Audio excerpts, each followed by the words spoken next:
Quem deu algum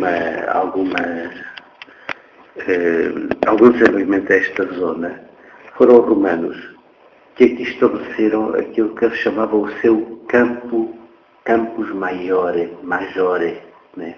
O que era para eles isso? Era uma planície fértil. O que acontece é que Campo Maior tem, entre o fim de Campo Maior e a Vila de Ogela, tem os melhores barros, as melhores terras de barros que existem no país. São superiores às de Beja e que são excelentes para o fabrico de cereais. Mas o plantio dos cereais torna-se mais rico porque acarreta outras coisas, que é, por exemplo, o gado, que come depois a palha, né, como as pastagens. E outra coisa que era muito grata aos romanos é que as terras à volta eram calcárias e bem para duas coisas que fazem com os cereais a teologia da subsistência para os romanos, que é o pão, o vinho e o azeite. Estão a ver? A oliveira e a vinha dão-se muito bem juntas, na mesma terra. São os chamados bacelos, não é? E, portanto, estão a ver, eles aqui o que fizeram foi dividir as terras pelos legionários, que se iam reformando, não é? E eles estabeleciam-se. E passavam-se de legionários a proprietários de terras, agricultores. Faziam a sua casa, com todos os cômodos, né? E isso chamava-se uma vila. Vila, daí o nome que se dá às vilas de Portugal, porque muitas já tiveram origem nesta vila romana. Pronto, isso deve ter sido a situação de Campo Maior e terras à volta de Ogela. Era vilas dispersas pelo campo. Os romanos eram muito fortes, não temiam o ataque de ninguém, né? Tinham um exército fortíssimo. Vamos lá, os árabes chegam e conquistam isto. Eles conquistam para usufruir. Estão lá os camponeses, fazem acordos, tal, pronto. Os bárbaros vão fazer a mesma coisa. Apoderam-se do que estava feito desde o tempo dos romanos, tornam-se eles os senhores. Até chegam a fazer uma coisa. Como eles não percebiam patavina da administração de terra, ou de fosse do que fosse, faziam um acordo com os romanos. Até se a Romanorum é para ti. E eu fico com o resto para mim. Mas depois os romanos ajudavam-nos a administrar tudo. Estão a ver? Pronto. E era esta simbiose que fazia com que estas terras passassem de mãos para mãos. Pronto. Isto é uma coisa muito abreviada. Portanto, é provável que nesta zona não tenham existido mais do que pequenos agregados de choupanas, dos camponeses. Aldeiasitas, muito pobres, né? E segundo um amigo meu, o Rui Vieira, que tem feito coisas importantíssimas sobre a história de Campo Maior, terá ainda extraído duas aldeias em Campo Maior, que eram uma no sítio onde é o futebol, o campo de futebol atualmente, e Luzios se chamaria essa pequena aldeia, e outra a caminho de Degolados, para lá de Degolados um pouco, que era Joanes. Mas o que é que acontece? Acontece que o Dom Dinis, com o Tratado de Alcanices, torna-se senhor disto. Né? E agora é para ele a fronteira, ou não é? Então tem que fortalecê-la. E tem que, tanto quanto possível, agregar a população. Porque a população é a base da defesa. Né? Estão a ver? Então o que é que ele faz? Castelo, Furão. Então os que estavam dispersos, né, vieram a procurar no castelo o quê? A lei, a ordem, né, e a proteção, a defesa. Estão a ver? Esta é a minha ideia sobre a fundação de Campo Maior. Portanto, para mim, Campo Maior deve ter nascido, e o Vieira também aponta para aí, deve ter nascido no século XIII, né, ao final do século XIII, 1297, nos finais. Início do século XIV. Nesta zona era espanhol. E isto que se aplica a Campo Maior aplica-se a Ogela. Só que enquanto as terras à volta de Ogela só são férteis as da Várzea, que são as terras que são inundadas pelos rios Abreu-Longo e Xévora, as terras de Campo Maior são férteis. O nosso concelho é pequeno, mas é muito rico. Né? Produzia, quando a base da economia era a agricultura, isto era uma terra muito, muito próspera. Né? Embora seja um dos concelhos mais pequenos do país, em extensão. Né? Pronto, aí tem esta partida é assim. Ogela é feita porque, além de ser uma primeira resistência a qualquer ataque era também um aviso, porque, ao contrário do que as pessoas pensam, eles tinham uma comunicação com alguma eficácia, que era terem castelos ligados por atalaias. As atalaias muitas vezes herdadas dos próprios árabes. E o que é que eles faziam? De noite, através de sinais de luz, com fogueiras, de dia, através de sinais com bandeiras, transmitiam de atalaia para atalaia e ligavam os dois castelos em comunicação. Não é? Ora, era ótimo porque o Gela podia perfeitamente ter avisado Cambael sempre que havia uma invasão. Não é verdade? É. Agora, o que acontece? Acontece que isto é o corredor mais apetecível para as invasões, porque aqui é tudo a direito e não há acidentes nenhum. Está a ver? Daqui até aos votos. Pronto. A verdade é que depois do Diniz não há conflitos. Porquê? Porque o Dom Diniz ainda tentou dar estas terras, ao Bela e Campo Maior, filhos e irmão, uma irmã e um filho e depois outro, e não sei o quê. Mas a verdade é que ele teve um grande problema, que foi que isto estava dado já pelos castelhanos, quando eram donos desta zona. Tinham dado o Campo Maior ao bispo de Badajoz, que era da sua própria família, um Pérez, não é? Então, o bispo dizia, está bem, vocês fizeram o tratado, mas isto é o rendimento é da diocese de Badajoz. Mas é que foi da diocese até... E nós eu quero continuar com os rendimentos, porque eram direitos de senhor feudal, portanto eram inalienáveis, não é? Bom,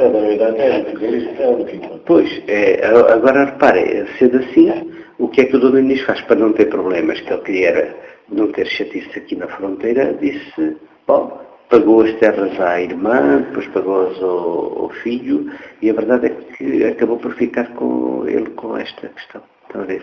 Ficou com o senhorio formal, mas não a posse real. Agora, o que é que se falaria em Campo Maior? Castelhano. A quem é que se obedecia em Campo Maior? A um castelhano.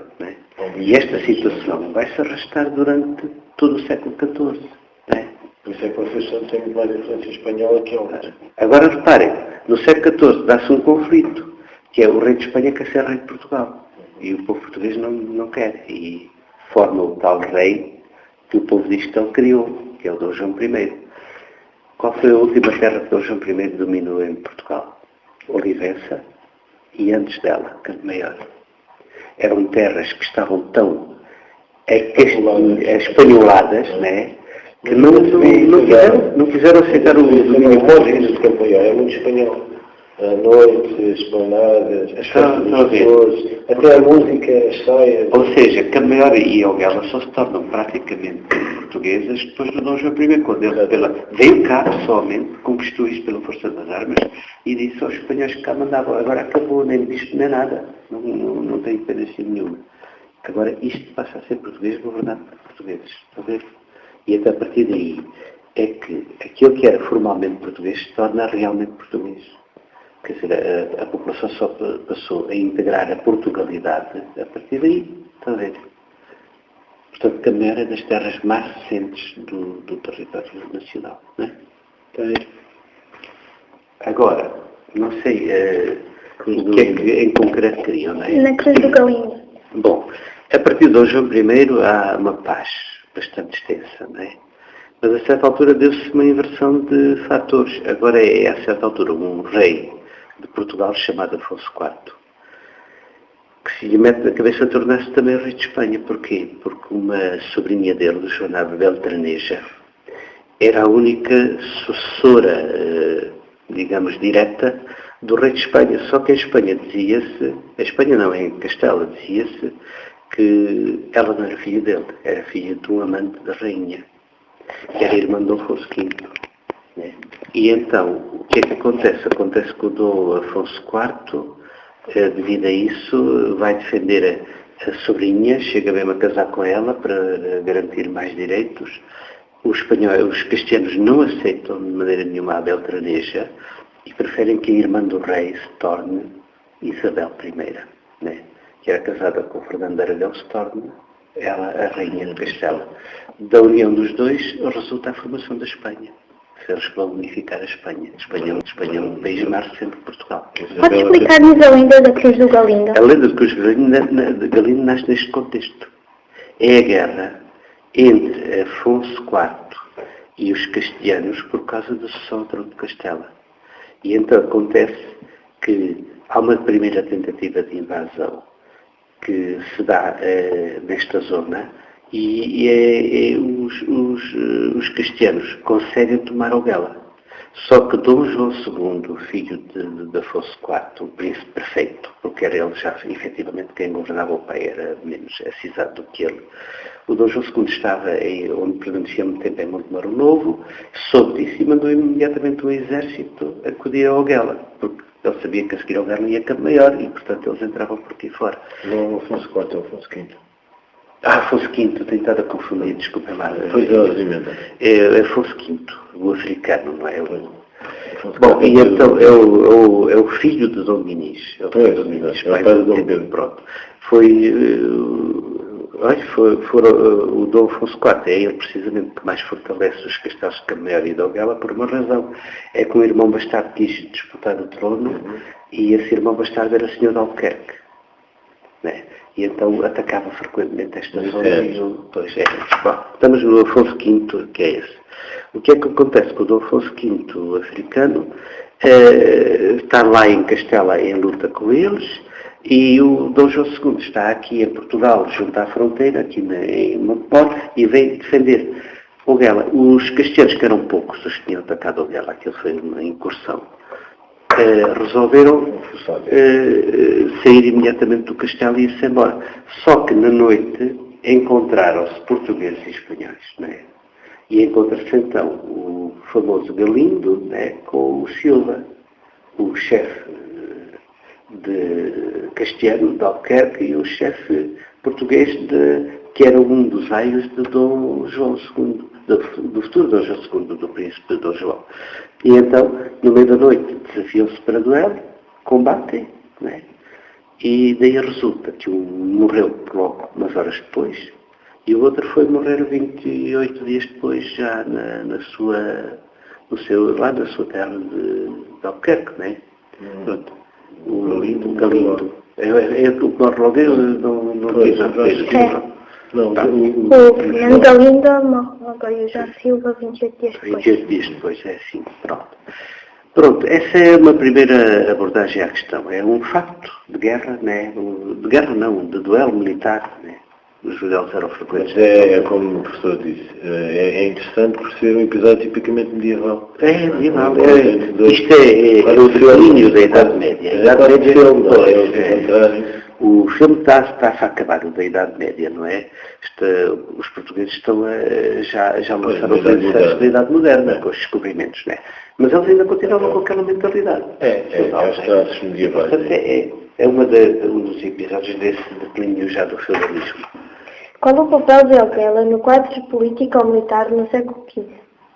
No século XV é isso, eu já expliquei, não era? Era fortalecer a fronteira numa época em que havia um conflito aberto por causa da sucessão ao trono de Espanha, com o Dom Afonso V a querer tornar-se rei de Espanha através do casamento com sua sobrinha, Joana, a Beltraneja. Beltraneja porque os espanhóis diziam ela é filha de Dom Beltrão, não é filha do rei, não é? Porque o rei seria impotente, enfim, não sei o que.